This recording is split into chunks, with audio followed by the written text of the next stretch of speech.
வணிகமணி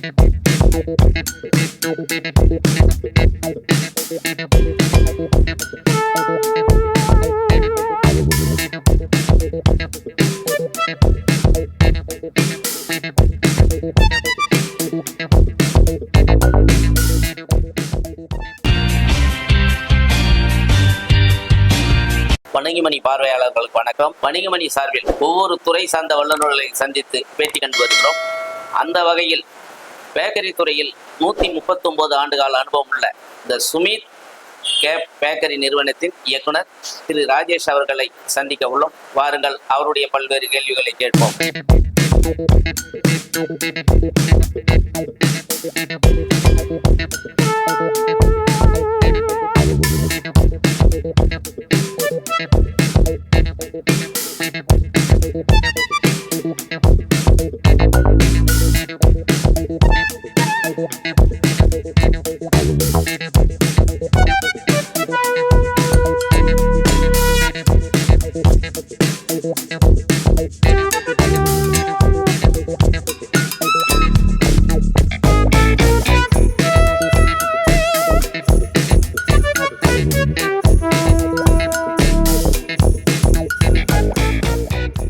வணக்கம் சார். வணக்கம் சார். இந்த பேக்கரி துறையில 139 ஆண்டு காலம் என்பது, அதாவது 140 ஆண்டு கால அனுபவம் என்பது மிகப்பெரிய பயணம்.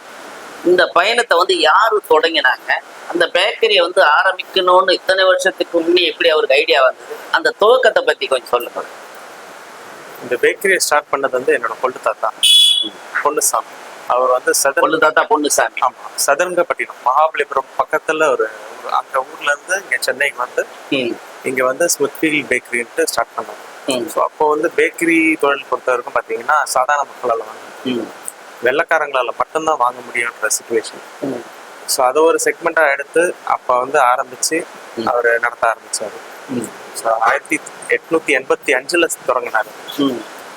அதுக்கப்புறம் அவருக்கப்புறம் என்னோட தாத்தா எடுத்து நடத்த ஆரம்பிச்சாரு. அதுக்கப்புறம் அப்பா, பெரியப்பா, சித்தப்பா 3 பேர் நடத்தாங்க. நான் ஃபோர்த் ஜென்ரேஷனா இன்னும் கொஞ்சம் மாடர்னைஸ்டா நான் ஓப்பன் பண்ணி ரன் பண்ணேன். ஃபோர்த் ஜென்ரேஷனா நீங்க என்ன படிச்சீங்க? எப்படி இதே தொழிலில் ஈடுபடணும்னு என்ன வந்தது? நான் ஹோட்டல் மேனேஜ்மெண்ட் கேட்டரிங் படிச்சிருக்கேன். எங்க படிச்சீங்க? நான் ஊட்டியில் மெரிட் ஸ்விஸ்ன்னு சொல்லி ஒரு காலேஜ். ஸோ அந்த காலேஜில் 3 இயர்ஸ் கோர்ஸ் படிச்சுட்டு அப்புறம் ஹோட்டலில் ஒர்க் பண்ணுறேன். அதுக்கப்புறம் தான் பிஸ்னஸ்க்கு ஸோ இது என்னோட. பெரும்பாலும் பேக்கரி ஆங்கிலேயர் காலத்துல தான் இது ஆரம்பிக்கப்பட்டது. அப்போ என்னென்ன வகையான ஐட்டங்களை அவங்க கொண்டு வந்தாங்க? இப்போ நீங்க ஃபோர்த் ஜென்ரேஷனை இது எந்த வகையில டெவலப் பண்ணியிருக்கீங்க? வருது பாதி ஐட்டங்கள் இப்போ கிடையாது. ஸோ அவங்க விருப்பப்பட்டு வாங்கின ஐட்டங்கள் நிறைய இப்போ கிடையாது. பற்றி பார்த்தீங்கன்னா பழைய காலத்து ஐட்டம்னா ப்ரெட்டு, பன்னு, ப்ளம் கேக், பிஸ்கெட்ஸ் இதெல்லாம் அந்த ஜென்ரேஷன்லேருந்து இப்போ அப்படியே தொடர்ந்து. மற்றபடி இந்த ஃப்ரெஷ் க்ரீம் கேக் இதெல்லாம் இப்போ மாடர்னைஸ்டாக எல்லாமே இப்போ புதுசாக இன்ட்ரடியூஸ் அதெல்லாம் அந்த காலத்தில். அதே மாதிரி அந்த காலத்தில் பட்டர் பீன்ஸ் இந்த மாதிரி நிறைய சின்ன சின்ன விஷயங்கள் ஹாட் ஷூ கேக்குவாங்க. அதெல்லாம் இப்போ இருக்க ஜென்ரேஷன் எனக்கே என்னன்னு தெரியும். ஸோ அதெல்லாம் எக்ஸ்டெண்ட் ஆயிடுச்சு. பல விஷயங்கள் அந்த காலத்துல இருந்து இல்லை. அதே மாதிரி அந்த காலத்துல இருந்த இன்க்ரீடியன்ஸும் இப்போ இல்லை. இப்போ இருக்க இன்க்ரீடியன்ஸ் எல்லாருக்கும் மாடர்னைஸ் ஆகி வந்துருச்சு. ஸோ மைதாவே இப்போ இருக்க குவாலிட்டிக்கும் அப்போ இருக்க குவாலிட்டிக்கும் பெரிய வித்தியாசம். ரொம்ப நிறைய மாடிஃபிகேஷன். பேக்கரி இண்டஸ்ட்ரி ஒவ்வொரு வருஷத்துக்கும் வளர்ந்துகிட்டே தான் வருது, மாறிக்கிட்டே தான் இருக்கு. எப்படி மொபைலோ கம்ப்யூட்டரோ டெவலப் ஆகிற மாதிரி இந்த இண்டஸ்ட்ரி அதுக்கேற்ற மாதிரி டெவலப் ஆகிட்டே இருக்கு. அன்னைக்கு நீங்கள் சொல்ற மாதிரி அன்னைக்கு பன்னு, பட்டர் பிஸ்கெட்டு, வெள்ளக்காரங்களுடைய இது அப்புறம் கொஞ்சம் கொஞ்சமாக ஐஸ் சொசைட்டியில் இருக்கிறவங்க சாப்பிட்ருப்பாங்க. அன்னைக்கு பண்ணு பிரெட் என்பதை இன்னைக்கு அதுக்கான கிச்சன்லாம் வச்சு அன்னைக்கு அவங்க சமைச்சாங்களா? அவங்களுக்கு எப்படி அந்த அனுபவம் வந்தது? அன்னைக்கு எல்லாம் விறகடுப்பு தான். ஸோ ஒருத்தர் மாற்றி ஒருத்தர்கிட்ட கற்றுக்கிட்டது தான் இருக்கும்.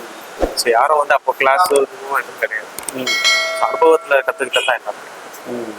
அதுக்கு முன்னாடி வேலை செஞ்சுட்டு இருந்தவங்க அதுக்கு முன்னாடி வெள்ளைக்காரங்கிட்ட யாராச்சும் வேலை செஞ்சிருக்கலாம், அங்கேருந்து கற்றுக்கிட்டு வந்துட்டு அதுக்கப்புறம் செஞ்சிருக்கலாம். இந்த மாதிரி தான் பேக்கரி கிளாஸஸ் போனீங்க இல்லையா? அங்கே எது மாதிரியான கற்றுக் கொடுக்குறாங்க? அதை இங்கே எப்படி உங்கள் கம்பெனியில் அதை கொண்டு வரீங்க செயல்பாட்டு? கேட்ரிங் படிச்சிருக்கு. Hotel management catering. இதில் பார்த்தீங்கன்னா எல்லாருமே ஹோட்டலில் பற்றின கம்ப்ளீட் விஷயங்கள் தான் சொல்லி தருவாங்க.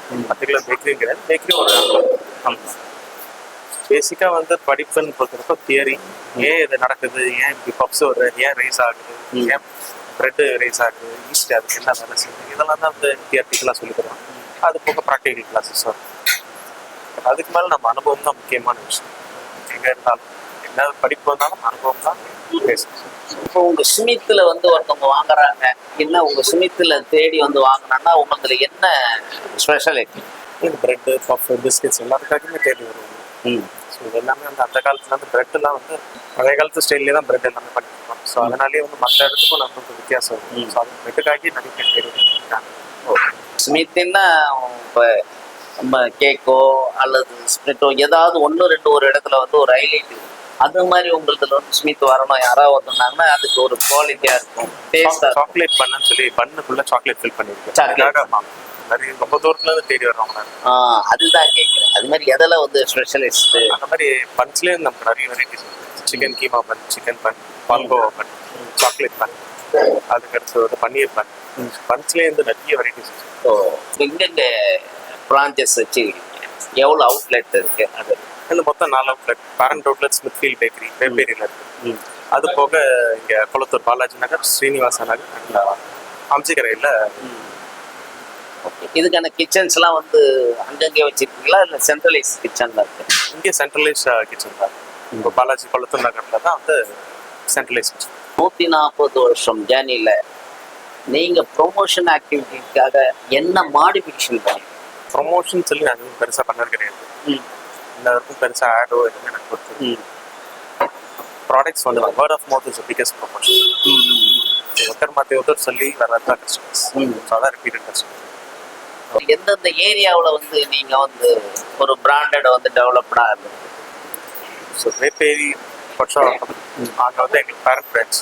அங்கே போய் ஸ்மித்ஃபீல்ட் பேக்கரின்னு சொன்னால் எல்லாருக்குமே தெரியும். எல்லாரும் அது போக இப்போ கொளத்தூரில் இப்போ இந்த கொளத்தூர் பாலாஜி நகர் பார்த்தீங்கன்னா ஸ்ட்ரீட் ஃபுல்லாக தான் இருக்கு. ஆமாம், ஸ்ட்ரீட் ஃபுல்லாக. ஸ்ட்ரீட் ஃபுல்லாக இருந்தாலும் நிறைய பேர் ஸ்ட்ரீட் ஃபுல்லாக ஆரம்பிக்கிறீங்களே எப்படி போகும்? கான்ஃபிடன்ஸ் எங்கள் ப்ராடக்ட் மேலே கான்ஃபிடன்ஸ் இருக்கு. ப்ரைஸ் அண்ட் குவாலிட்டி எல்லாமே பெஸ்ட்டாக இருக்கும். ஸோ ஆட்டோமேட்டிக்காக கஸ்டமர்ஸ். இதே இதில் வந்து இன்னைக்கு நிறையா பேக்கரிஸு, கேக் கம்பெனிகள் வந்துட்டாங்க.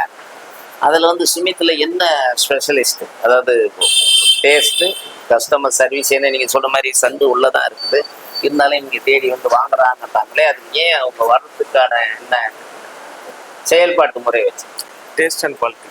Taste, quality, quality. ப்ரைஸ். இப்போ எல்லாரும் குவாலிட்டி இருந்தாங்க, அதில் எப்படி உங்களுக்கு குவாலிட்டி? எந்த வகையில் குவாலிட்டி? தரமான ரா மெட்டீரியல்ஸ் யூஸ் பண்ணுறோம். Quality and price. அதுக்கான விலையை வந்து நியாயமாக இருக்கும். அதிக லாபத்தை யோசிச்சிங்கன்னா ப்ரைஸ் அதிகமாக இருக்கும். மற்ற கடைகளை கம்பேர் பண்ணும்போது பல விஷயங்கள் வந்து எங்ககிட்ட ப்ரைஸ் ரொம்ப கம்மியாக இருக்கும். எப்படி சார் கம்மியாக கொடுக்குறீங்க? லாபம் கம்மி, சிம்பிள். வெறும் லாபமே மோட்டிவ் பிஸ்னஸ் ரன் பண்ணால் அது வேற மாதிரி. இப்போ சமீப காலத்தில் பார்த்தீங்கன்னா எல்லாருக்கும் ஒரு பிறந்த நாள் என்பது ஒரு குழந்தைங்கள்லேருந்து பெரியவங்க வரைக்கும் கொண்டாடுற நிகழ்ச்சி ஆயிடுச்சு. அது மாதிரி பிறந்த நாள் கேட்கலையும் வந்து பிறந்த நாள் கேட்க மட்டும் கிடையாது, இன்னைக்கு எல்லாத்துக்கும் வந்து ஒரு ஆண்டு விழா கொண்டாடினாலும் சரி, ஒரு என்ன சொல்றதுன்னா எல்லா வகைக்குமே இன்னைக்கு கேக் வந்து ரொம்ப முக்கியமானது. அந்த மாதிரி கேக்கு தயாரிப்புல நீங்க ரொம்ப முக்கியமா கவனம் செலுத்திட்டு இருக்கீங்களா, இல்லை எல்லா பொருளும் சேர்ந்த மாதிரி தான் பண்றீங்க? எல்லா பொருளும் பண்றோம், கேக்கும் பண்றோம். வெட்டிங் கேக்ஸ்ல இருந்து அந்த காலத்துல இருந்து வெட்டிங் கேக்ஸும் நிறைய ஆர்டர்ஸ் வரும். வெட்டிங், ஆமா, வெட்டிங் கேக்ஸ், ப்ளம் கேக்ஸ் வந்து கிட்டத்தட்ட எனக்கு நான் சின்ன வயசுல இருக்கும் போதே வந்து பெரிய பெரிய கேக்ஸ்லாம் வந்து எங்க அப்பா செஞ்சு பார்த்துருக்கேன். அப்பத்துல இருந்து இப்போ வரைக்கும் கேக்ஸும் போயிட்டு தான் அதோட வியாபாரம் முக்கியமானது. இப்போ அதிகபட்சம் எவ்வளோ குவான்டிட்டி வரைக்கும் உங்களால் கேக் தயாரித்து கொடுக்க முடியும்? எந்த விஐபிஸ் வந்து ரொம்ப ஸ்பெஷலைஸாக பண்ணி கொடுக்குறீங்க? கிட்டத்தட்ட 25 kg கூட ஒரே கேக்காக கூட பண்ணிருக்கோம். 25 கிலோவுக்கு ஒரே கேக்காக கூட பண்ணிருக்கோம். 25. அதனால சாதாரணமாக பேக்கிங் பண்ண முடியாது. லோட் வெஹிக்கிள் வச்சு தான் எடுத்துக்கணும். இவ்வளோ பெருசுனாலும் பண்ணலாம், எல்லாமே பண்ணலாம். சமீபத்தில் பார்த்தீங்கன்னா நிறைய பேக்கரி தமிழ்நாடு லெவலில் ஒரு 4-5 வருஷத்துலேயே வந்து ஒரு 20 பிரான்ச்சஸ் 30 பிரான்ச்சஸ் அப்படி நிறைய கொண்டு வந்துடுறாங்க. ஏன்னா இன்னைக்கு மேன் பவர் சிஸ்டம்ஸ் வந்து ரொம்ப அவைலபிளாக வந்தாலும் அதுக்கான எந்திரங்கள் வந்துட்டு தான் இருந்தாங்க. இப்போ நீங்கள் ஒரு 130 வருஷம் கம்பெனி ஏன் இன்னும் பெருசாக கொண்டு போகல? எங்கள் எந்த அவுட்லெட்டுமே ஃப்ரான்ச்சைசி இருக்காது, எல்லாமே எங்கள் ஒன் அவுட்லெட் தான். ஸோ அதனால் எங்களோட மேற்பார்வையில் எங்களால் எவ்வளோ ரன் பண்ண முடியுமோ அதை மட்டும் தான் ரன் பண்ணுறோம். அதுக்கு மாரி ரன் பண்ணோம்னா எங்களோட பார்வை இருக்காது. ஸோ அதனால் சின்ன லெவல்லே தான் ரன் பண்ணிட்டு இருக்கோம். உங்க பார்வையிலேயே நான் குவாலிட்டி, அதனால நான் குவாலிட்டி அடிபடும் நினைக்கிறேன். கண்டிப்பா. அப்பதான் சிஸ்டமேட்டிக் வந்துட்டதால எங்க வந்தாலும் ஒரே சேமா வருதுன்றாங்க. எந்த சிஸ்டமேட்டிக்கா இருந்தாலும் வந்து யாரையாவது டிபெண்ட் பண்ணி தான் நீங்க இருக்கணும். அந்த டிபெண்டன்சியில் அவங்க ஒரு சின்ன ஃப்ளா பண்ணாலும் அது பெரிய இஷ்யூ தான். ஓ, பேக்கரி துறையில் அரசு வந்து இடையில கூட நிர்மலா சீதாராமன் ஒரு பேக்கரி இதுக்காக வந்து டேக்ஸ் மாதிரி வந்து அது மாதிரி உங்களுக்கு ஏதாவது ப்ராப்ளம் இருக்கா? அரசாங்கம் வந்து உங்களுக்கு இந்த பேக்கரி துறைக்கு ஏதாவது ஸ்பெஷல்? பொதுவாக எல்லா பேக்கரி ஓனர்ஸும் சொல்கிறது தான், ஜிஎஸ்டி வந்து 18% இப்போ பேக்கரி ப்ராடக்ட்ஸ் வந்து ரொம்ப அதிகம். 5% குறைச்சா நல்லா. அது எல்லாருக்குமே இப்போ பெரிய ப்ராப்ளம் தான் இருக்குது. பிரெட்டோ கேக்கோ எப்படி தயாரிக்கப்படுது? பெரும்பாலும் என்னன்னா பேக்கரி ஐட்டங்கள்ல வந்து கொழுப்புத்தன்மை அதிகம் உள்ளது, தாவர கொழுப்புகள் சேர்க்கத்தால வந்து அதை வந்து தின்னது உடம்புக்கு கெடுதல்ன்ற மாதிரி ஒரு பிரச்சாரங்கள் நடந்துட்டு வருது. அது எந்த வகையில் உடம்புக்கு நல்லது? அது எது மாதிரியான பொருட்களை சேர்த்தா அது மக்கள் விரும்பி சாப்பிடலாம்? பேக்கரி பொருட்கள் எல்லாத்துலேயுமே வந்து தாவர கொழுப்புகள் இருக்கதான். எல்லா உணவுலையுமே தாவர கொழுப்பு. வீட்டில் சாதாரணமாக ஏதாவது குழம்பு வச்சிங்கன்னாக்கா அதில் வந்து நீங்கள் எண்ணெய் ஊற்றி தான் சமைக்கணும். அதே மாதிரி தான் ஒரு பேக்கரி பொருள். இந்த பேக்கரி பொருட்கள் வந்து அதிகம் கொழுப்பு சத்துள்ள தாவர பொருட்கள் வந்து கிருமிகள் வந்து சேர்க்கப்படுவதால் உடம்புக்கு கெடுதல் ஒரு பிரச்சாரம் இருக்கு. அது வந்து உண்மையா? அது வந்து சாப்பிட்டதால வந்து கெடுதல் இருக்கா இல்லை நன்மை இருக்கா? அளவுக்கு மீறினால் அமர்த்தம் நினைச்சு அளவா சாப்பிட்றதுக்கும் பிரச்சனை. தாவர கொழுப்பு நம்ம வீட்டில் சமைக்கிற சாம்பார்ல கூட நீங்க தாளிச்சு போடுறீங்க, எல்லாத்தையுமே கொழுப்பு சத்து இருக்கதான் செய்யும். கொழுப்பு சத்து நம்ம உடம்புக்கு தேவையான சத்து தான். ஆனா அது அளவுக்கு மீறமும் தான் பிரச்சனை ஆகும். எதுவும் அளவா சாப்பிட்றதுக்கு எந்த பிரச்சனையுமே இல்லை. இப்போ பிரெட்டோ பன்னு எல்லாம் வந்து கொழுப்பு சத்து ரொம்ப கம்மி தான். அதுல எந்த பிரச்சனையும் பெருசா இருக்கு. அதே ஒரு சில கேக்ல எல்லாம் பார்த்தீங்கன்னா கொஞ்சம் ஜாஸ்தி. ஸோ வயருக்கு ஏற்ற மாதிரி கண்ட்ரோல் பண்ணி சாப்பிட்றது நல்லது. ஏன்னா இனிப்பும் ஜாஸ்தி கொழுப்பும் ஜாஸ்தி, அளவா சாப்பிட்றது அளவா சாப்பிட்றது நல்லது. நீங்க இப்போ அசோசியேஷன் பேக்கரி அசோசியேஷன் எல்லாம் ஷேர் பண்ணியிருக்கீங்களா? ஃபங்க்ஷன்லாம் நடந்துருக்கீங்களா? கலந்துக்கிறோம். அசோசியேஷன் ஆக்டிவாக தான் இருக்கும். அடிக்கடி மீட்டிங் பார்க்க. எந்த ஒரு தொழிலும் வந்து தொழில்நுட்பங்கள் அதிவிரைவாக வந்துச்சு, ரொம்ப நம்ம மேன் பவரை ரொம்ப குறைச்சிச்சு. அதேமாரி நீங்கள் வந்து கேட்ரிங் அந்த படித்ததால் வந்து இந்த பேக்கரி தொழிலுக்கு வந்து எது மாதிரியான எந்திரங்கள் சாஃப்ட்வேர்கள் வந்துருக்குது? அது தொழிலில் ஆரம்பிக்கிறவங்களுக்கு எந்தெந்த வகையில் ரொம்ப சுலபத்தை கொடுக்குது? பேக்கரி தொழிலை பொறுத்தவரை எல்லா வேலையும் இருக்கு. பேக்கரி ஒர்க் வந்து இருக்க ஃபுட் இண்டஸ்ட்ரியில ரொம்ப கஷ்டமான வேலை, ஈஸியான பேக்கரி. ஆமாம், பேக்கரி ஒரு மாவு பிரச்சனை இருந்தோ சரி, இல்லை ஒரு பப்ஸுக்கு அந்த மாவை திரட்டி இது மடிக்கிறதுனாலும் சரி ரொம்ப கடினமான வேலை. அது இப்போ வந்து இயந்திரங்களால ரொம்ப சுலபமாயிடுச்சு. பப்பை உருட்டி திரட்டுறதுக்கு மிஷின், பண்ணு உருட்டுறதுக்கு மிஷின். ஸோ ஒவ்வொன்றும் வந்து விறகடுப்புல ஏற்றி இறக்கிறது ரொம்ப கஷ்டம். இப்போ அதெல்லாம் வந்து ரொம்ப மாடர்னைசேஷன். இப்போ வந்து நாங்கள் ரோட்டரி யூஸ் பண்ணுறோம். அதெல்லாம் வந்து மாஸ் மேனுஃபேக்சரிங் ரொம்ப ஈஸி. அந்த அனலும் வந்து பெருசாக தெரியாது. விறகடுப்பு முன்னாடி ஒரு ஆள் நின்று ஏற்றணும்னா ரொம்ப கடினமான இந்த இருக்க ஜென்ரேஷனில் யாருமே செய்ய மாட்டாங்க. அது எல்லாமே ரொம்ப சுலபம். அந்த எல்லாமே வந்து நான் கொண்டு வந்த மாடர்னைசேஷன். நிறைய அந்த எந்திரங்கள் நிறைய வந்ததால தொழில் ரொம்ப எளிமைப்படுத்தப்பட்டது. இப்போ உங்களுடைய ஃபியூச்சர்ஸ் பிளான் என்ன வச்சிருக்கீங்க? இதில் எல்லாமே குவாலிட்டியை மெயின்டைன் பண்ணி கொஞ்சம் கொஞ்சமாக படிப்படியாக தான் நடக்கும். இப்போ 2 years பேக்காக இன்னொரு அவுட்லெட் ஓப்பன். ஸோ ஒரு 2 வருஷம் 3 வருஷத்துக்கு கொண்டு தான் ஓப்பன் பண்ணுறேன்.